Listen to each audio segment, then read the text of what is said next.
All right. Welcome, Frank Jude. Lovely to be talking to you. My pleasure. It's really great after being exposed to you through Scott Johnson's podcast, I think Jay Brown's, and then Facebook. It's like, okay, so it's a real person here. Yeah, I'm having a lot of Facebook turning into real conversations experiences at the moment, and it's really nice. I often found a lot of benefit through Facebook because I tried to avoid, what I used to do on blogs 10 years earlier, which was to have political arguments, and instead trying to learn from what people were posting. And there are still a few people out there, like yourself, saying sensible and intelligent, informed things in long threads that most people skip over looking for the next picture. And yeah, It's so I reached the out and nerds said, amongst us who are like, let's go for look, it. follow this thread down. It's funny though, because I don't know if you remember or you were part of it, but like there was a point where in time where I almost was going to just back out because like it got so hateful in these Mm. threads, amongst these wonderful yoga people. But now I'm seeing a depth. And again, like I think you're the second person in the last few months through Facebook that we've come to this. Barry Risman, I was Facebook friends, but never talked to her or anything else. And then it was in a thread that she posted something and I was like, oh, I want to go deeper. So it's proving itself despite its negative aspects, really been a really great way of creating relationships and connection. I think we just make the most of the technology that we have. I mean, in the end, it's trying to make the most out of us. But if we can resist that as much as possible and take the few scraps of good sides that are on offer, then it's worth engaging with still.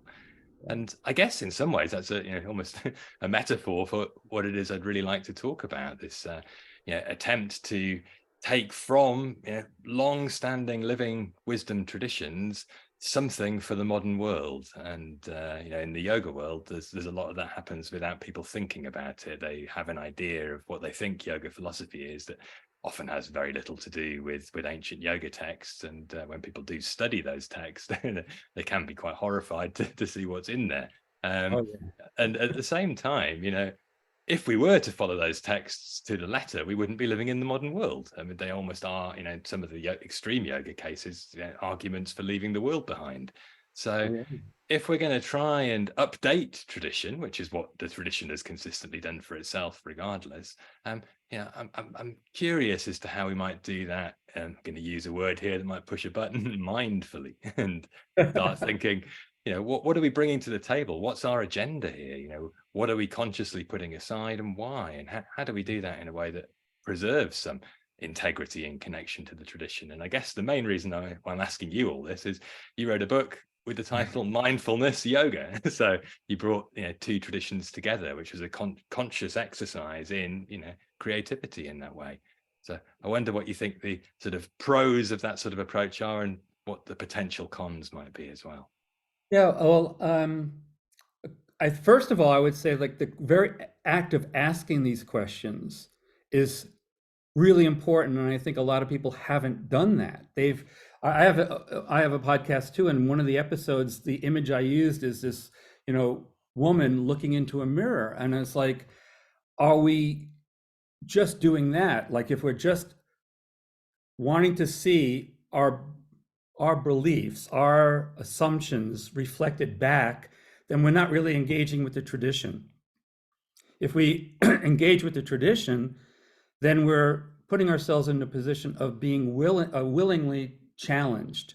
Now, we don't have to accept everything, and I certainly haven't, in my 47 years of practice, but I think it's really important that we face the tradition as it's presented and then say, oh, well, do I really agree with this? Rather than just kind of whitewash it or ignore it completely, as what I see a lot of people having done.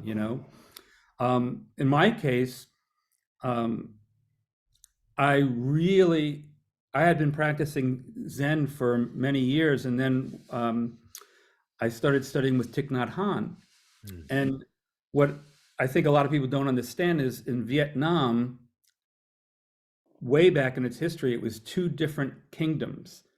one of which was in the cultural orbit of China and one was in the cultural orbit of India. And so uniquely, it received a dual transmission of the Buddha's teachings. From China, it received the Mahayana philosophical understandings, and from India via Sri Lanka and Southeast Asia and all that, it received what we now refer to as Theravada, right? More Pali Buddhism. And so, although Thich Nhat Hanh was a Zen teacher, he taught a retreat on the Satipatthana, which is a Pali practice and sutta you would never hear if you just only went to Japanese or Korean Zen centers. And it was transformative for me because that early Buddhism tends to be more psychological, more pragmatic and practical, right? But also more world denying, more ascetic, right? So I like the pragmatic, practical thing, the practice, right? But I'm not a world denier. I want to actually value this world. I want to bring value to it. I'm a naturalist philosophically, right? And interestingly, only in the last 10 years or so, a religious naturalist movement has really taken root. And so I'm part of that, but I kind of was already doing it, kind of on my own. And so I brought the practical, pragmatic, more psychologically oriented type of practice to what I refer to as a Mahayana heart. What I reject in Mahayana Buddhism is that it made this human being that we refer to as the Buddha into a cosmic principle. And I reject that for a lot of reasons, one of which is like, if you make him that, then how do I relate to that? I'm not a universal cosmic principle. But if you keep him a man, a human who had this transformative experience and insight, well, maybe then I can do that too, right? So like I really reject the transcendent aspects of Mahayana Buddhism, but I really respect its aestheticism, not ascetic, but like, in Zen, look at Zen arts, from flower arrangement to theater and drumming and all that. So like I find I've got the more this worldly possibilities of that from the Mahayana and evaluation of human relationship and emotion with the more down-to-earth practices from Theravada. And so mindfulness yoga. When I first was invited to write the book, they wanted to call it mindful yoga. And I was like, no, because when you say mindful yoga, you're using this word as an adjective, right? And this is a practice. It is the practice of Satipatthana. Just happens to be done through the asanas that come out of Hatha yoga. And that was my integration. So really interesting that you mentioned that sutta, Satipatthana. How would you translate that into modern English? Well, sati is the word that we translate as mindfulness, right? But I think it's also really important to remember, so to speak, that it's related to the word for remembering, sarata, right? And so the second part of Satipatthana is variously translated, and even in my book, I used the establishments of mindfulness. You often find the establishments or the foundations of mindfulness.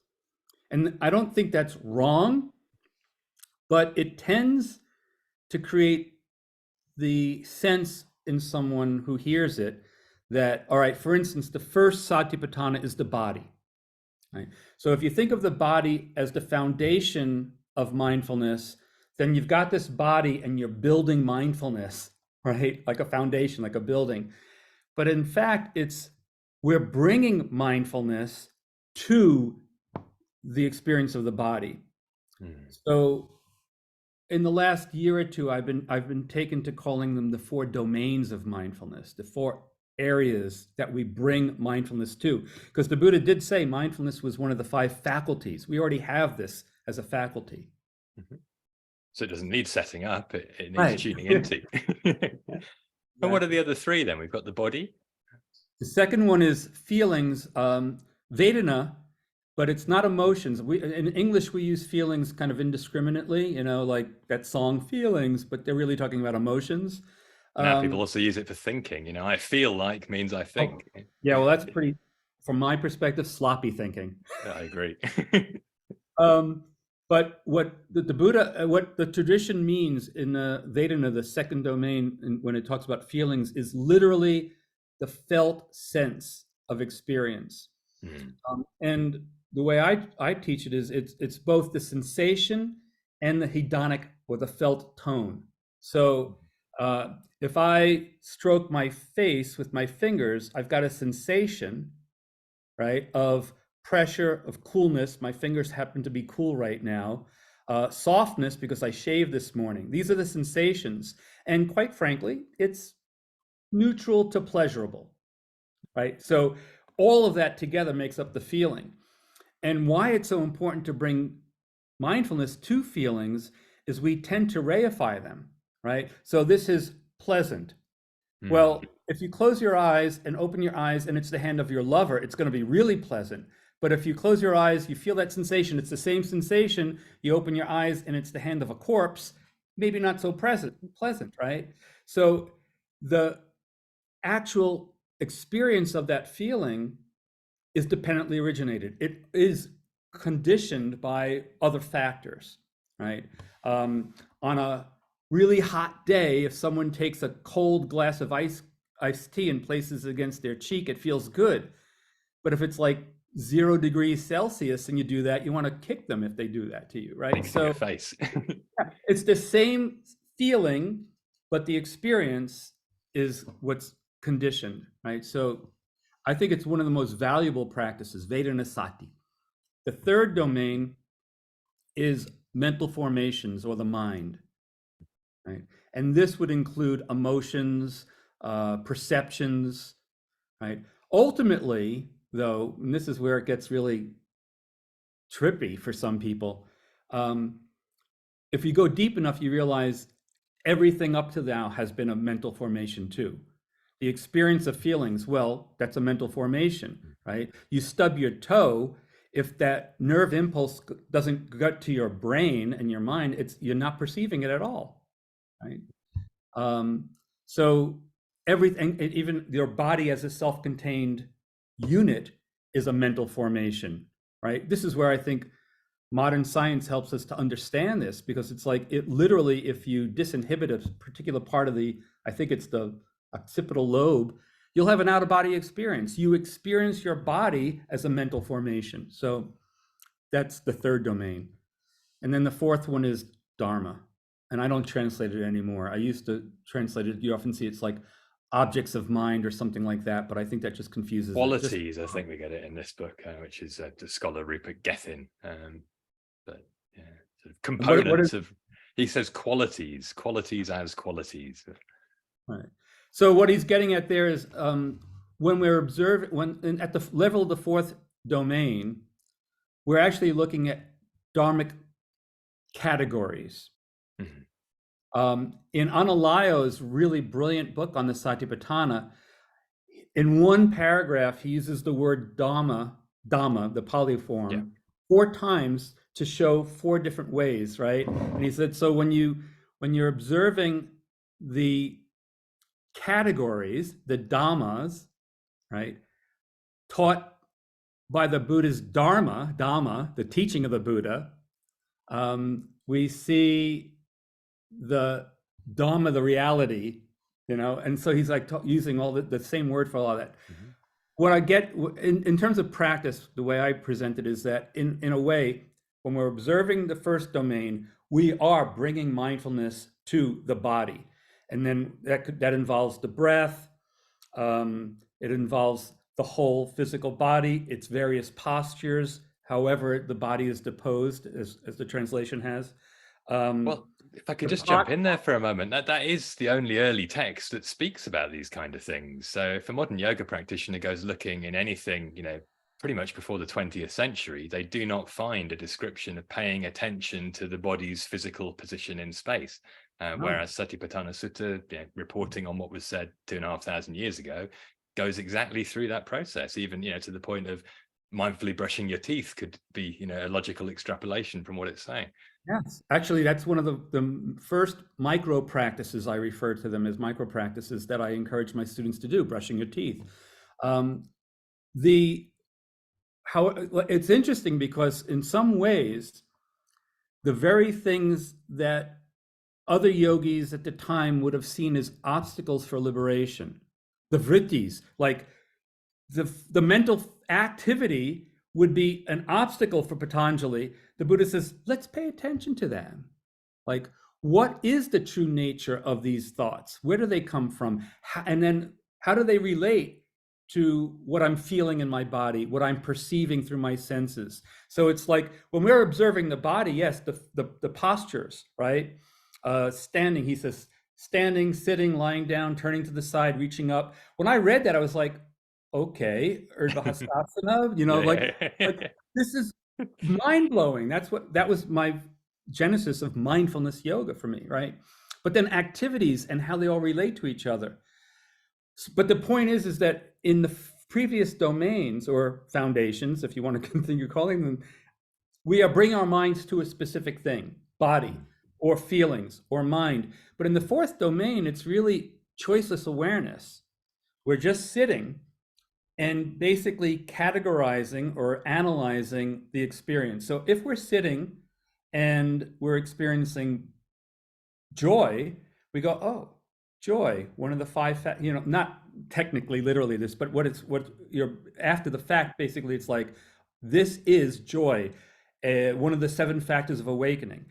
On the other hand, if you're sitting and all of a sudden you realize you're craving something, then, oh, first hindrance. So you're basically using your experience to see the dharmic categories of the Buddha.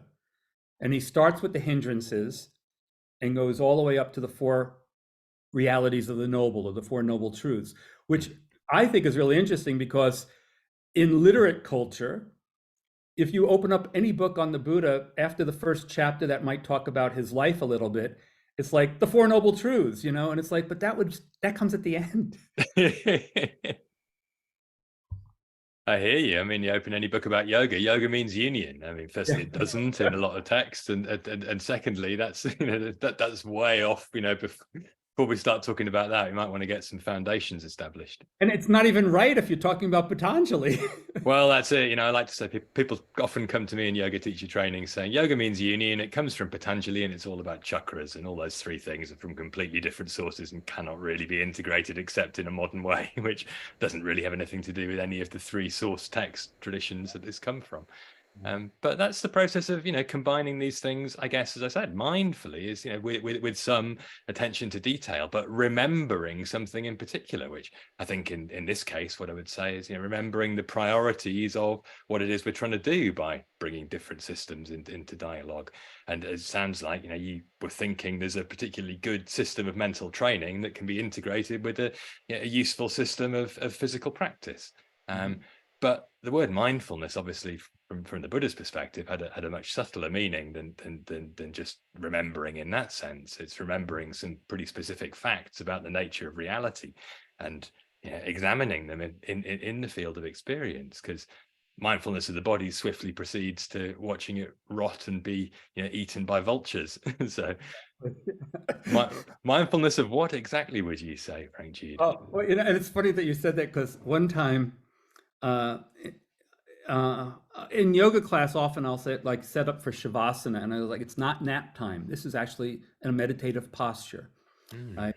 But I don't, in drop-in yoga classes, I do not teach the contemplation of a corpse, the composition of a corpse. But on retreats, I will do that sometimes. But I remember one time somebody going, you always say like it's not nap time. What are we supposed to be doing? And I was like, well, and I went through the 9 contemplations from like the the discoloring of the body and the bloating of the gases and the oozing and all that. And the faces on people are like, and I was like, or you could just watch your breath, you know? But yeah, you know, this, if I were to redo the one chapter in my book that I would go a little bit more depth in, because when I wrote it, mindfulness hadn't become mindfulness. The contemporary mindfulness movement has kind of paralleled what's happened with yoga in many ways, with the commodification and the watering down in some ways, and certainly some distortions.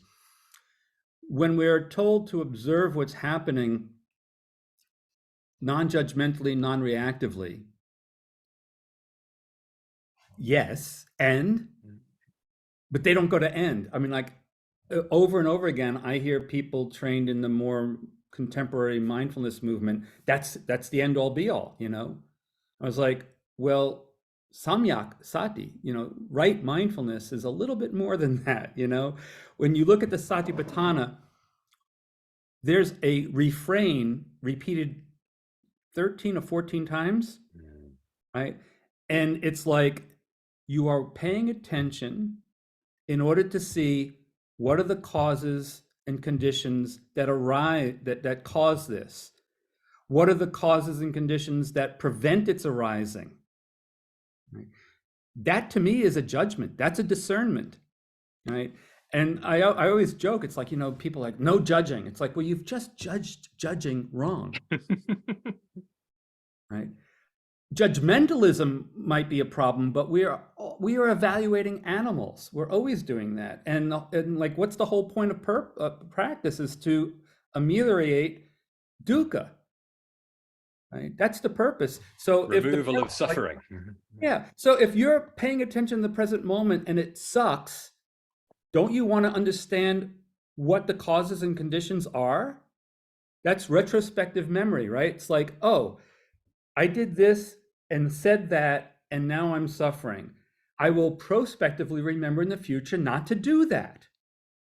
So it's, you know, like they've made mindfulness into a very atomistic moment to moment, as they say. And as Analayo says, nowhere do you see that in the Satipatthana, moment to moment. There's a continuity that's necessary, you know? Well, and then this other aspect of it, you know, if the thing that does happen moment to moment is change. And Right. so that is, I guess, somewhere in there in even the most watered down approach to teaching mindfulness, because you observe the fact that, you know, these strong feelings that might be preoccupying attention come and go. But there isn't really an elaboration on that to the point which I guess mindfulness of the body is leading, that, you know, this life comes and goes. Over identification with anything in it is the source of misery. And obviously that's where we get into rubber hitting the road in terms of what the Buddha was saying, to be mindful of the fact that none of it is to be held on to. In fact, that there is no firm ground apart from the awareness that there is no firm ground. Yeah, anicca is the first of the characteristics, right? Anicca, impermanence or constant flow. And the beauty of the practice is, I was just talking with some students yesterday. It's like, yeah, there's both the Satipatthana and the Anapanasati tend to have mindfulness of breath, that would be right, a kind of progression, but at the same time, especially if you go deep, there's a kind of almost holographic quality to it as well. You know, we all say, watch your breath, right? Watch the breath. But when we really bring attention to the breath, is there such a thing? Or is there just breathing, right? Like the breath is a convenient designator for one aspect of a process. But like, look at one inhalation and it's nothing but change from the beginning to the end. So what's the breath? And then, you know, like it gets an abstraction, right? What's happening is breathing. And ultimately, I think practitioners come to see that's true of the self. Self is a nice, convenient designator for the process of selfing. We're gerunds, we're not nouns, you know. interesting. Yeah. So being takes on a whole new meaning in that sense. It's a creative act. Yeah, yeah. And that's why I say, like, I tend to translate anatta as not self, not no self, because the Buddha did not deny that, you're you and I'm me. There are selves, but those selves are not what they seem. They do seem kind of solid and independent and autonomous. But when you go deeper into it, you realize, no, it's none of those things, right? We're more like a candle flame than a rock. And of course, I know that rocks change too, but rocks seem much more solid and stable, right? But like a candle flame, you look at a candle flame for 20 minutes, Mm. it's constantly changing. The candle flame at the end of 20 minutes is not the same candle flame that you watched 20 minutes ago, but it's not completely different, right? There is a causal relationship between the two flames, but no thing persists, right? And the flame itself only arises because there's oxygen, there's a wick, and there's fuel. Take away any one of those three things, and there's also no flame. So, in the same way that a flame manifests, we do. And the dimensions of how we are created by circumstance also, and a lot of those not in our control. And so the holding on to the idea of self is often a way to try and reassure ourselves in the face of that terrible uncertainty, which would otherwise be very frightening. And so obviously it makes sense, and for day-to-day purposes we need an identity with a self. So I guess I wonder then, where do we draw the line between getting too attached to the self and needing to let go of it, because for day-to-day purposes you can become psychotic if you let go of the self too far. Yeah. Well, I think that's where, again, the idea of seeing the true nature of the self, right? I sometimes use like the rainbow as an example, right? I part company with those teachers who say like the rainbow is not real because it's not this solid thing. It's a real rainbow. And the nature of a rainbow is what it is. That's its suchness, right? I think in Western philosophy or Western culture in general, dating back to good old Plato, perhaps, it's like the only things that are real are the things that are permanent.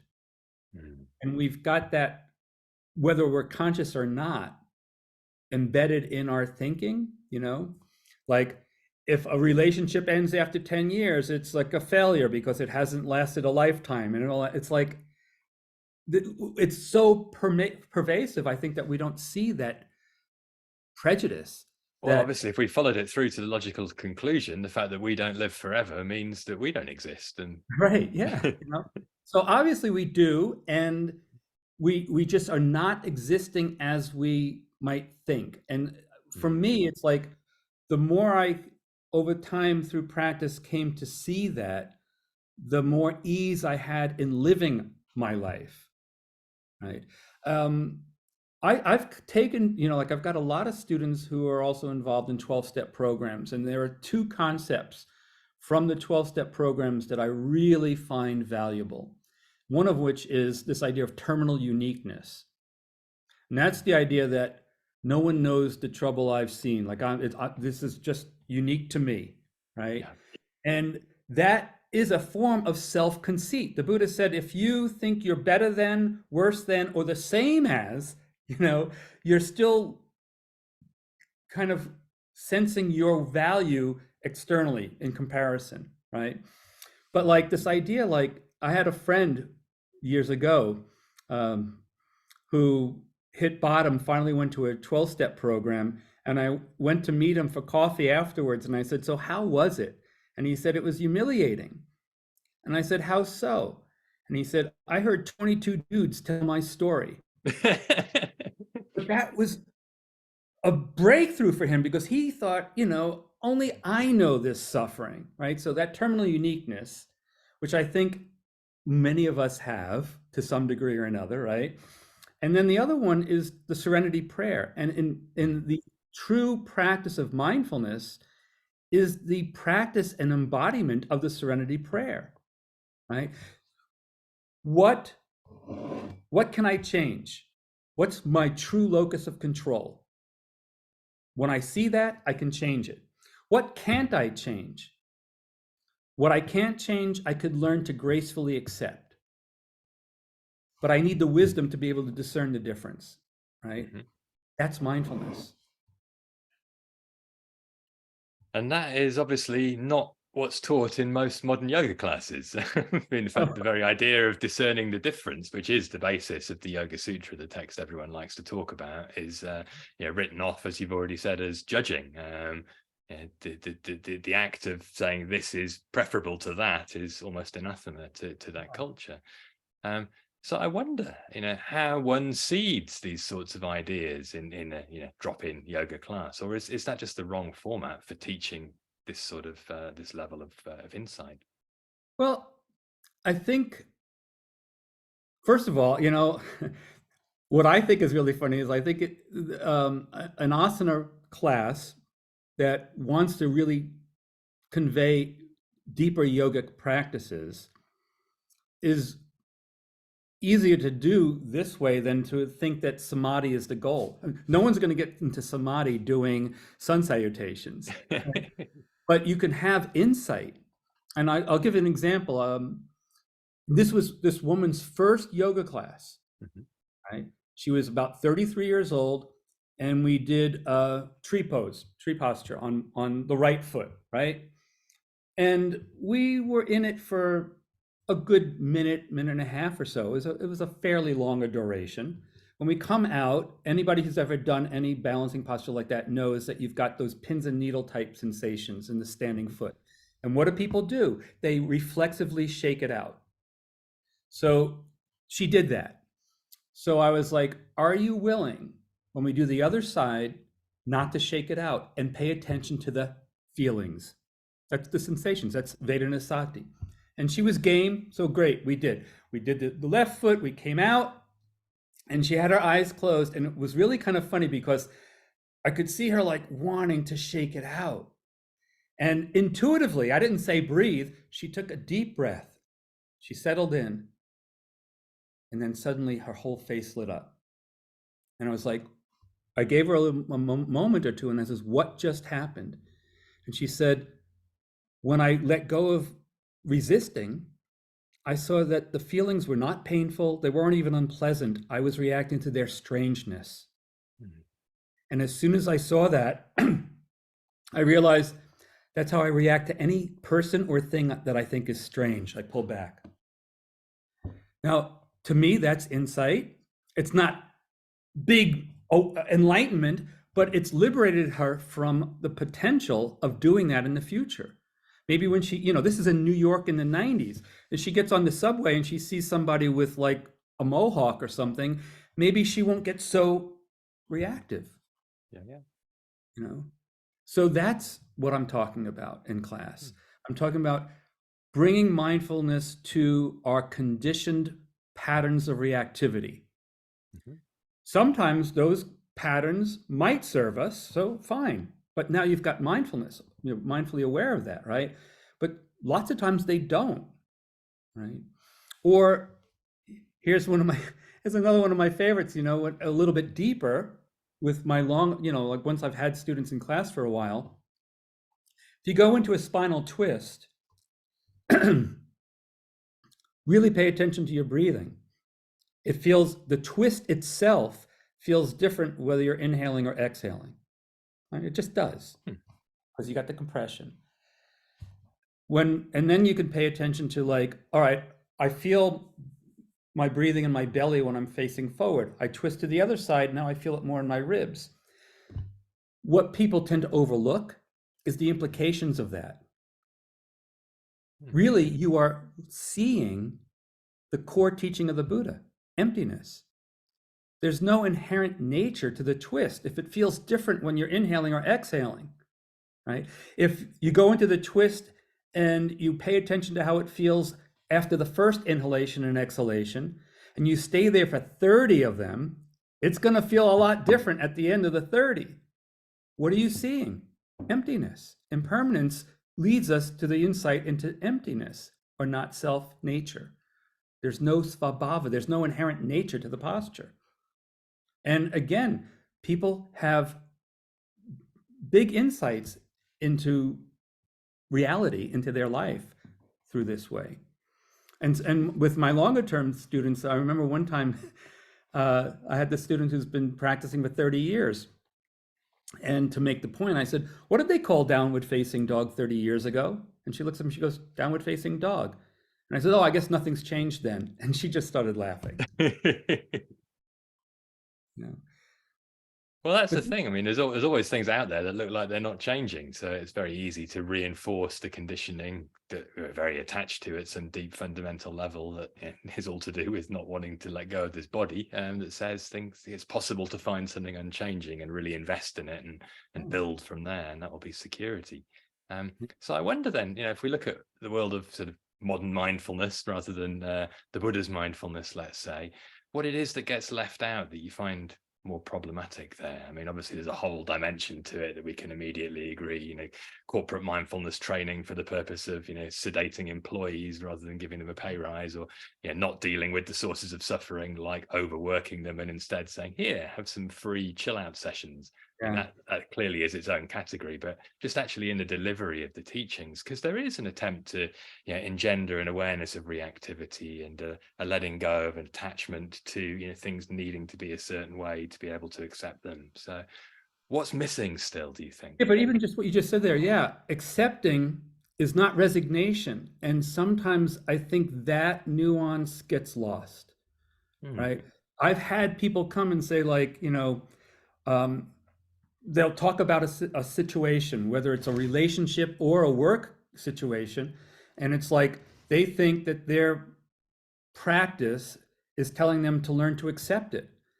And I was like, well, maybe it's accepting that it's abusive and needs to change, right? So acceptance is not resignation. That's my point about the serenity prayer. It's like, yes, if you get caught in your reactivity, you're no longer in touch with what's happening. So that's really the important part that is very valuable that you hear in the contemporary instructions, right?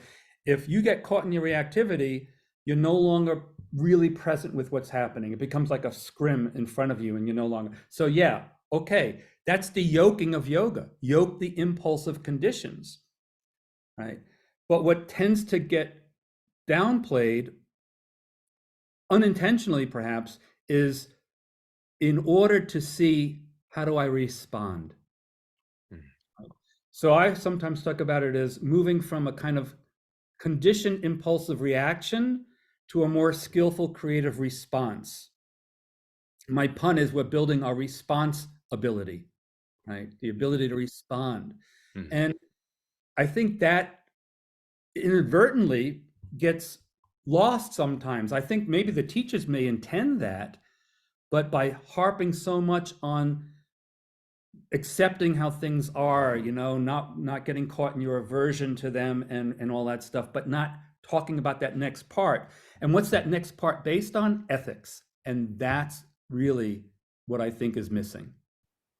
I think you're right there. And that's why people don't want to go there, because then they have to get into more complex territory and that's difficult to teach. And if you're franchising out an 8-week course format that people, a bit like in the yoga world, learn to teach in a quick drop-in sort of, dip your toe in the water type experience, it's safer to just sort of ring fence that and let's keep going on the basics. And also you're dealing with people who've, for the most part, never encountered these ideas. So a little bit of the basics is very helpful over the 8 weeks. So it's sort of always, it's a bit like, some of the very alignment focused approaches to teaching yoga. You're always back to basics 30 years in. It's still, right, where to put your big toe in Tadasana. Yeah. And the ethics thing is really important because,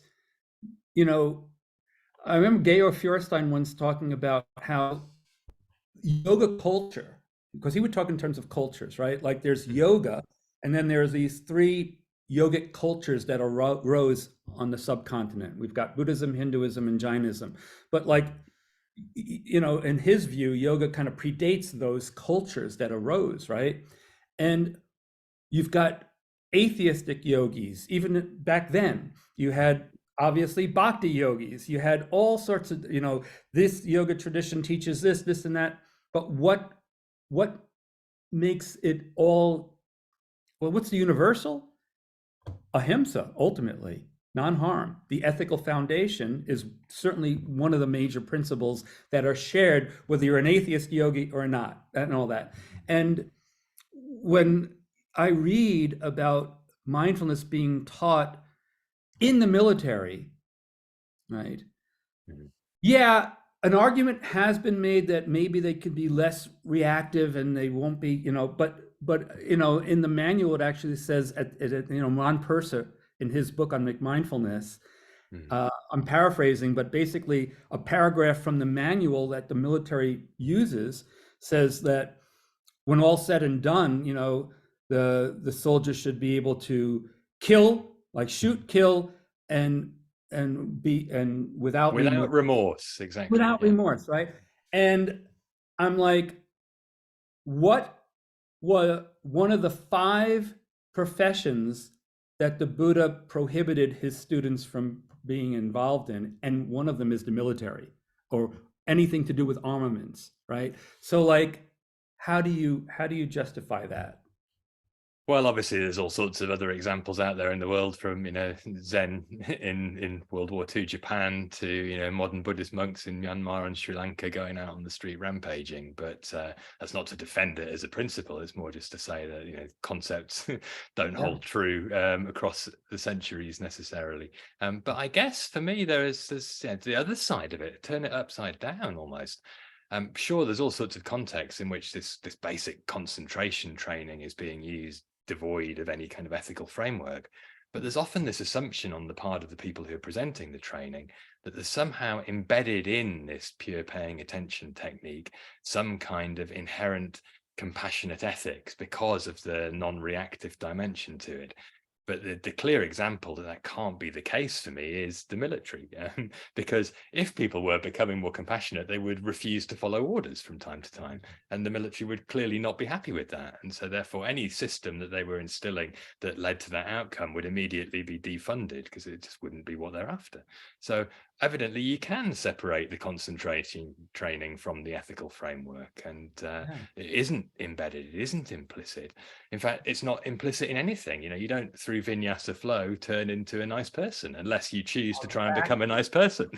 That was always one of my things too. It's like, yes, I agree with the yoga teachers who say, I don't care what brings people into my yoga class, right?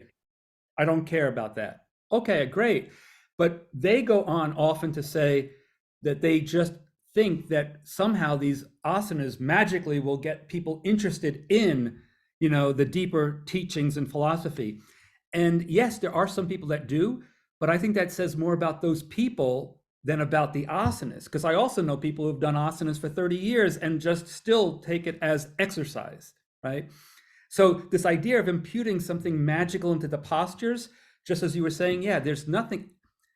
The whole core teaching of the Buddha is nothing has svabhava, self-nature. So that holds for mindfulness, that holds for all of this, right?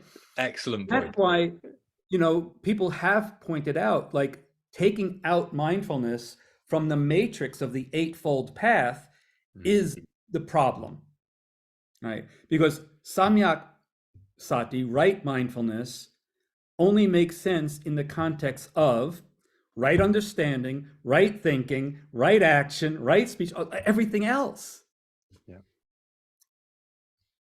So that's the problem with extracting.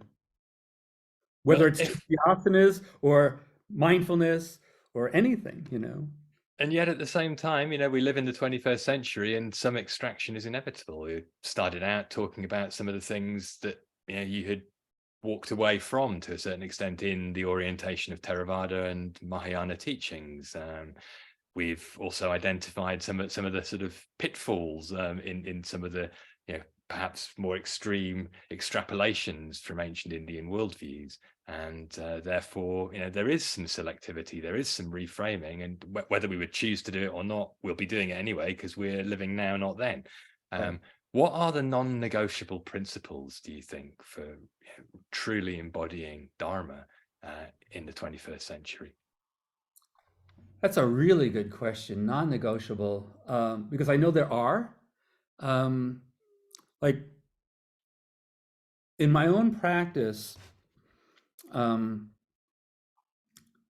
and this is something to do with like I've also gotten very interested in critical thinking, and critical thinking principles are a component of my training that I do with my students. What I mean by that is like we look at cognitive biases, logical fallacies, things like that, Excellent. just to Yeah. get clear about our thinking, because I think that's actually what Western philosophical tradition can bring to the yoga tradition.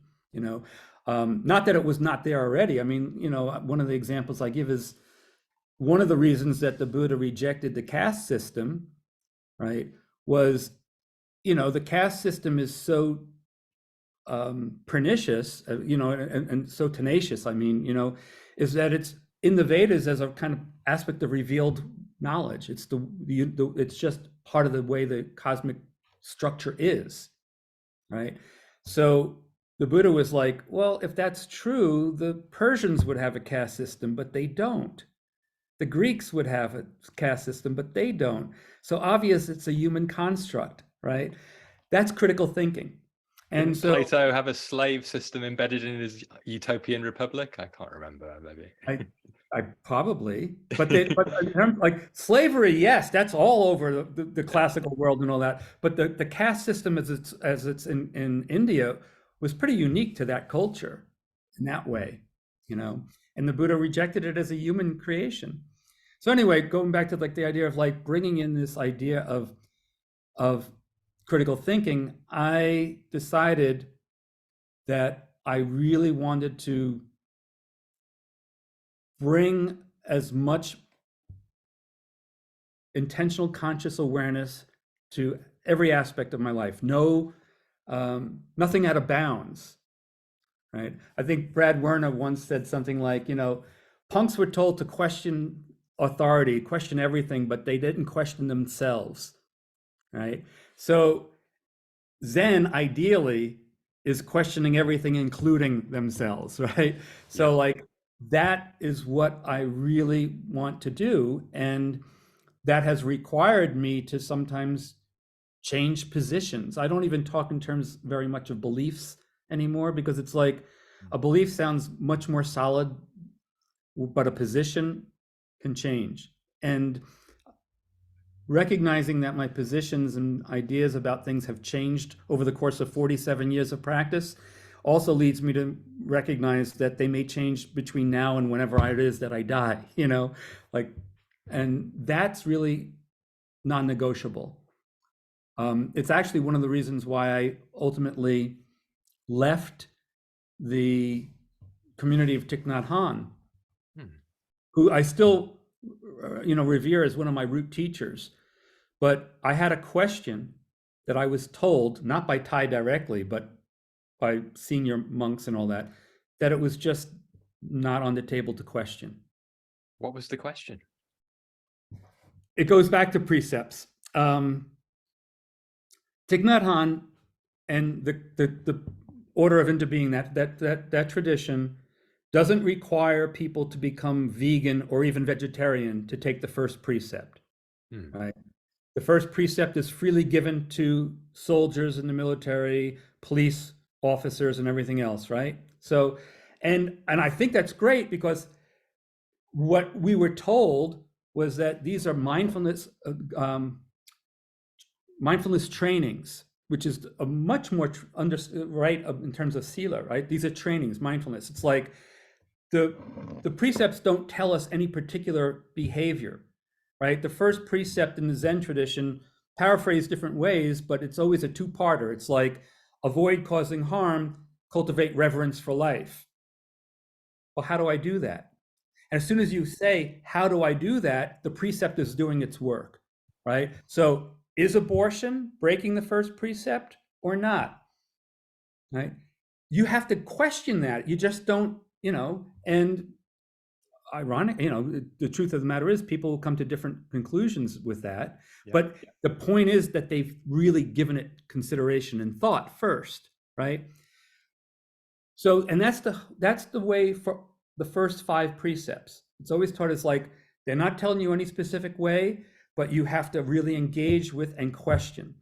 But then the 5th precept is no alcohol, period. Not even taking wine at the Eucharist. You can ask your priest if grapefruit juice is, grape juice is used. No alcohol at all. And I was like, why, with this one precept, does it become absolutist, dogmatic? That's not on the table. And I wasn't drinking, but I'm being told that I can't question. I'm out of here. What do you think he would have said if you'd actually got to ask the question? What he was often in the commentaries around that precept, interbeing, in my perspective, became codependency. It was basically saying, yeah, drinking might not be a problem for you. Because like in most of the other Zen traditions, the 5th precept is do not intoxicate the mind. It doesn't mean don't drink ever, right?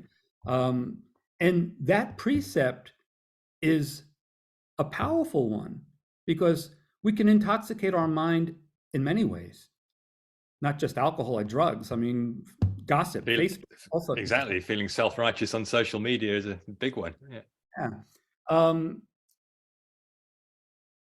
And I've seen people go from recklessly drinking to taking that precept and stopping at 1 drink at a cocktail party, or maybe 2, but like really not intoxicating the mind, but like saying no alcohol. So what is often said in that community was, yeah, drinking might not be a problem for you, but it is for so many other people. We can like serve as exemplars. And that was kind of what was given. It was like, yeah, but still, shouldn't that be up to each individual person's decision whether they want to be an exemplar or not?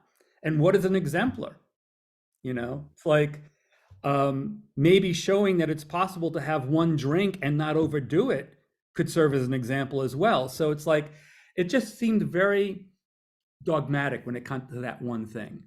I hear you, especially in relation to not requiring vegetarianism. It's a strange stance, and I can't help but wonder what motivates it. It does seem quite rigid and dogmatic, and inflexible to the point that nobody actually wants to discuss how inflexible it is because you might reveal that. And right.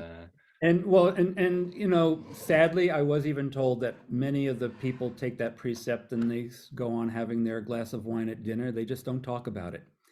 I'm sorry. Which is even worse. I mean, pursuit of truth, and then let's collectively lie just for the sake of goodness knows what. Yeah. Oh dear. So what else is on the non-negotiable list? It sounds like being open to questions is actually, the constant asking of questions is a really good point, because that's something that we don't get a lot of. People want answers. Not a lot of people want questions. Starving and I think that's why there are so many cults. People are giving nice, simple answers, and one of the things I really respect, my other root teacher, Samu Sunim, he was in the Korean Zen tradition. He reworded, there's a core Zen teaching. Usually they use the word doubt. So like great doubt, great awakening. They don't mean doubt, the hindrance doubt, obviously, but by using the same word, there's some confusion there. So Sunim would say, great questioning, great enlightenment. Little questioning, little enlightenment. No questioning, no enlightenment. That's a great phrase. Yeah. And that's, I continue with that with my students, I often share with them, it's like, he created a training matrix that was, we learned ceremonials and practices and history and philosophy, and we also had academic aspects. We had to write papers and stuff. And in 7 years I studied with him, every one of my papers criticized some aspect of the Zen tradition.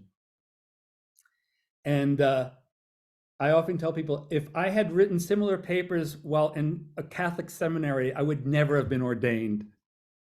But Sunim would read the paper, sit me down in his office or his room, and just ask me some questions to see.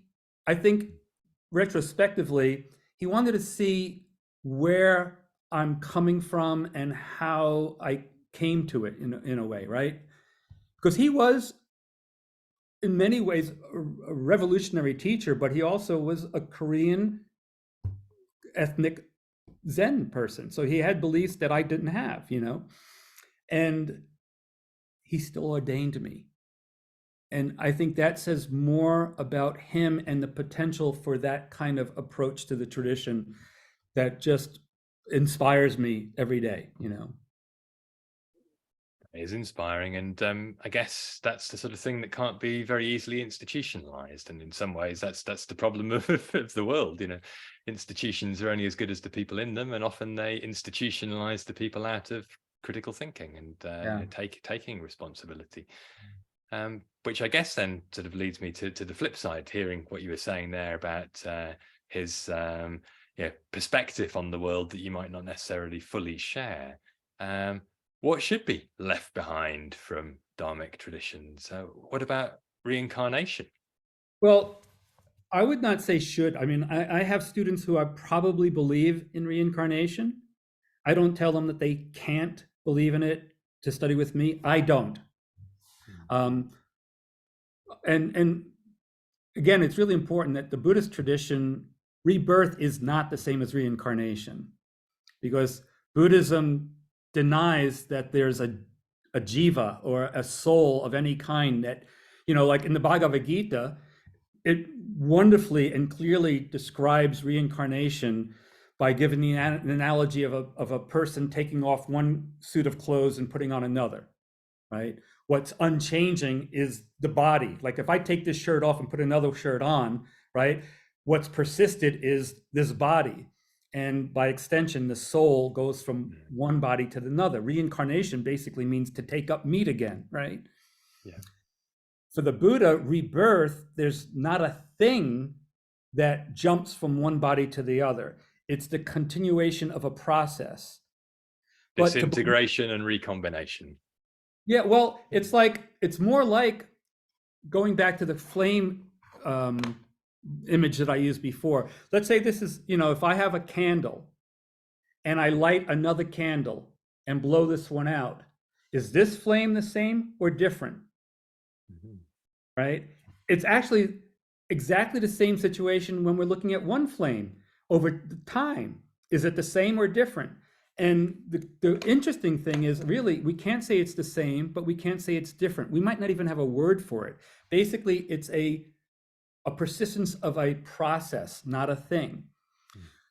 But I reject rebirth, which I used to take, I did, but I rejected it because I do not see strong, clear enough evidence that any form of consciousness can exist outside of a living brain. Show me that and I'll accept rebirth. But I'm a bit of a neuroscience, cognitive science buff as well. And everything I've read, all that I've seen and all that leads me to be highly skeptical to the point of implausibility, right? Bayesian analysis, that consciousness can exist outside of a living brain. Therefore, I don't see any mechanism for accepting rebirth. But hey, you want to believe in it? That's fine. That's a faith statement, ultimately. It's a good distinction to make. Yeah. What about liberation then? Because that often leads people to look for a way out of the world one way or another, whether there's a permanent place to go or not. Yeah.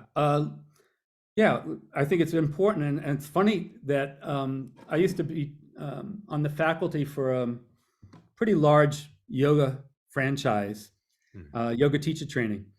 And I would ask them how many believe in reincarnation. And there was always a third of people, right? And you kind of go under the surface a little bit. And the people who believe in reincarnation believe so because it gives them some form of solace, thinking that they continue. And then I would tell them, well, from the Indian worldview, moksha, liberation, is never coming back again. Yeah. That they actually believe reincarnation is dukkha, right? I think it's in a Upanishad. You would probably know better than me, but isn't there a place where it says if you took all the tears that you have cried over your multiple lives, it would be more than all the water in the oceans? I don't know if that's in an Upanishad. I'll have to go and check. It's a lovely image. Whoa. And it's like, if you've got that worldview, you don't want to come back, you know? It's like, I was like, you know, you're thinking, and I would tell people, it's like, and they would be a lot of laughter sometimes, but I was like, you know, you think about coming back because you're going to persist, but that means you have to go through high school again, you know, and all these other things.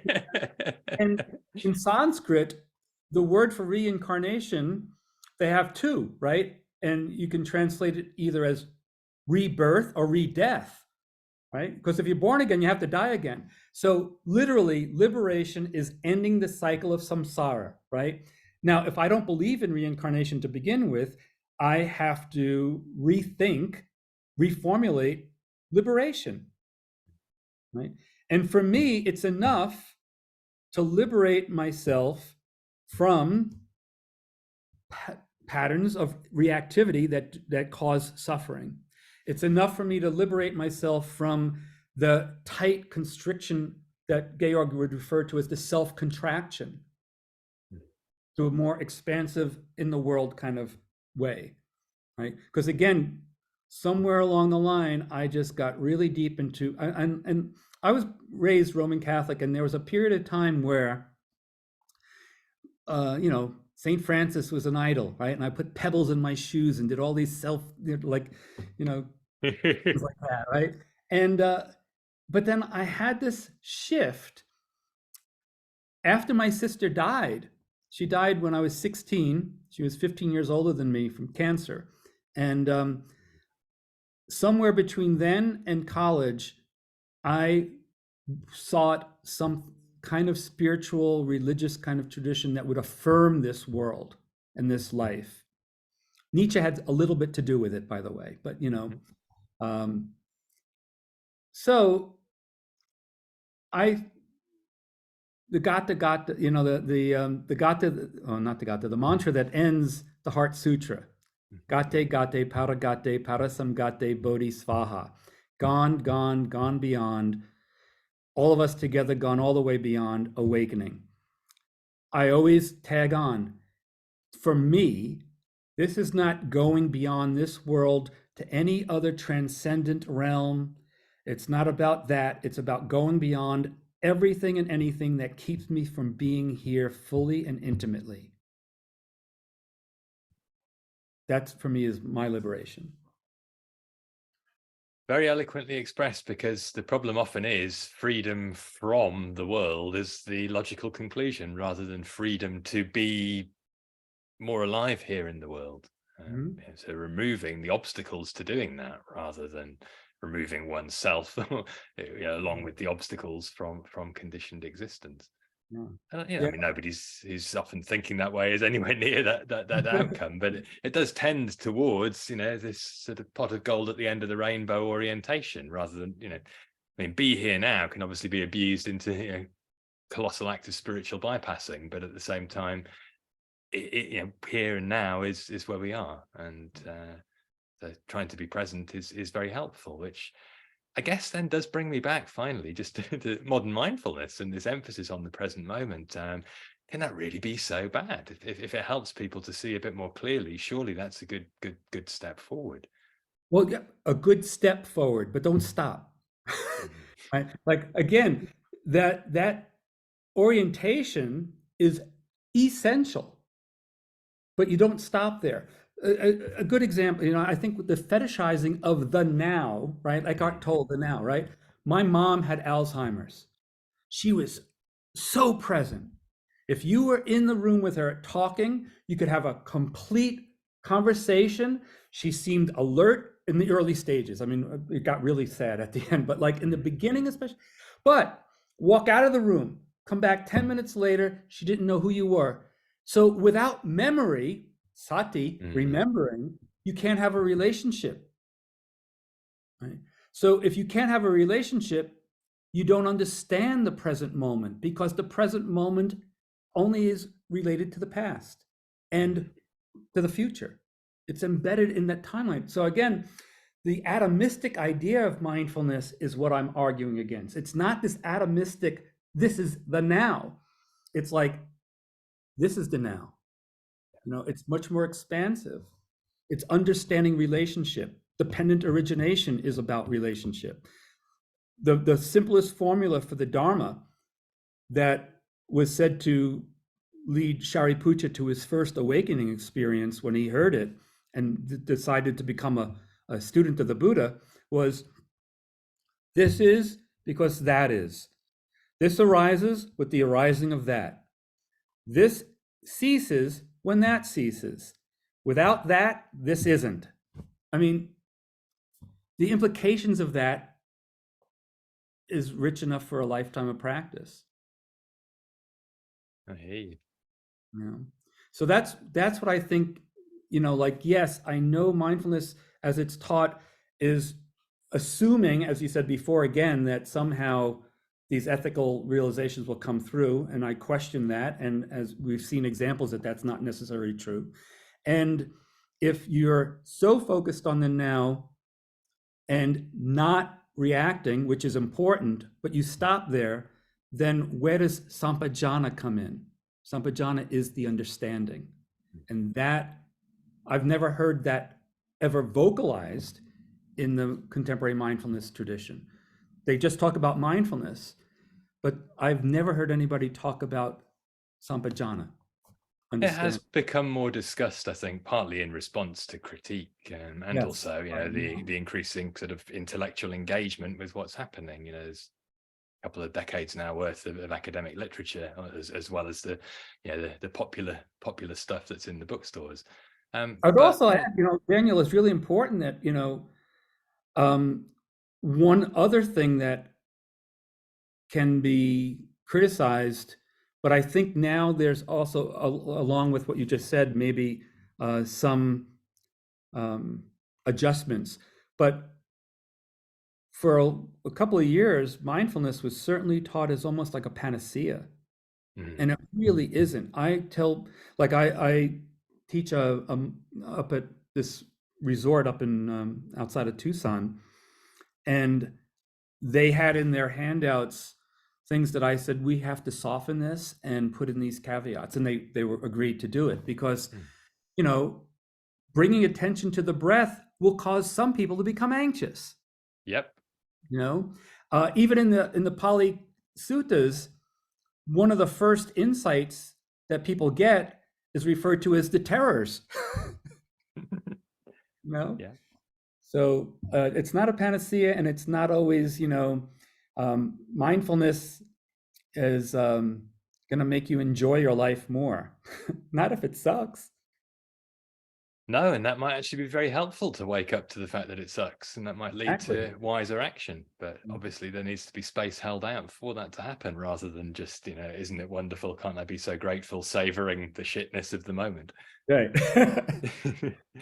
Well, I guess then there is one other little twist to it that sticks with me, having, you know, been quite involved with Ron Purser's McMindfulness book. The thing that really stood out to me that I found fascinating in what he was trying to say was this analogy, really, between John Kabat-Zinn inventing this kind of 8-week franchisable mindfulness model. I mean, not necessarily muck in every instance, but the comparison of that to McDonald's and this spiritual fast food that is promising a lot but not actually delivering quite as much in the aftertaste.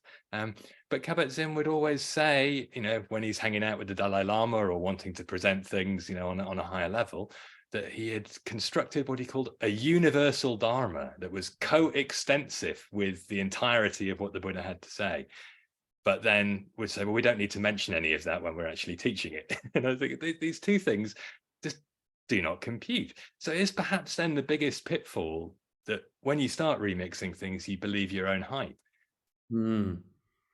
Yeah, well, I think Ron often talks about what you just said as, you know, in the earliest writings, he never mentioned Buddhism at all or the Dharma.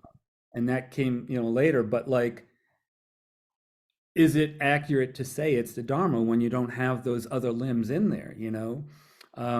It's kind of like, I remember one time Georg saying that he was like, I will have no problem if people said they were asana teachers and that there were asana classes. But if they say they're yoga teachers and these are yoga classes, where's the yoga, right? And if you're teaching mindfulness and you want to say it's Dharma, where's the Dharma, right? I think the impulse to, how did you put it? You said something really great, like, you know, like the packaging and all that to make it sellable. Like, you know, I remember reading, like, Jack, again, I think Brad Werner was like, you read all these ads from these teachers about retreats and it's all like roses. But what's the actual experience of a retreat? Can you imagine an ad that said your knees are going to hurt, your hips are going to hurt, you're going to get bored and all this other stuff? Like, who'd come? You can just spend a day obsessing over how you screwed up all your relationships and you actually still want to be with your high school sweetheart, and yeah, blah blah blah. I don't know. I just think that I see now, as you pointed out already, though, I think there's a lot more people who are suddenly realizing that there is something more. I remember fairly recently, and this, oh, and yeah, this is get back to what you were saying before, doing that 8-week training, right? I know lots of people who've gone through that, and whatever the training is to become a mindfulness teacher in that tradition, that business, whatever model. That's fine. Do they stop there or not? And a lot of them stop there. That could be the problem.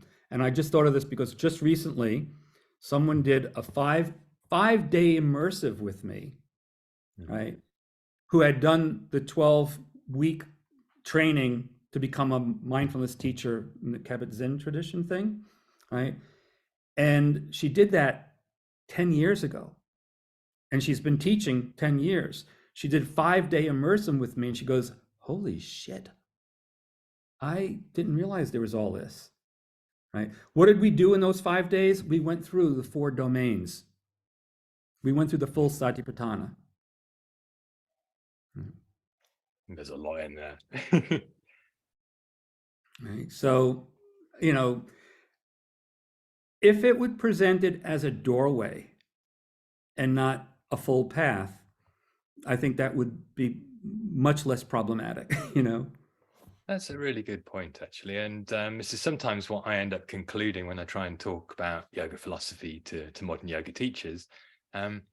It's finding something that's, you know, absolutely clear and consistent from the tradition that speaks to us, and at least, you know, becoming very well grounded in that, and being able to speak about that, you know, from our own experience with wisdom.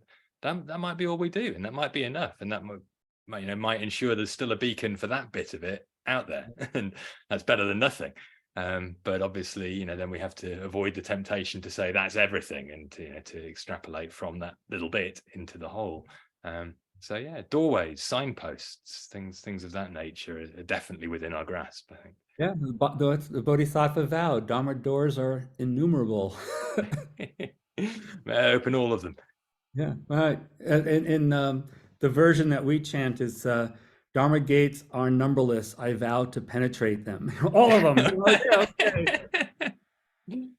An evocative image. Yeah. Well, let's leave it there for now on that note. It's a wonderful message to send out into the world.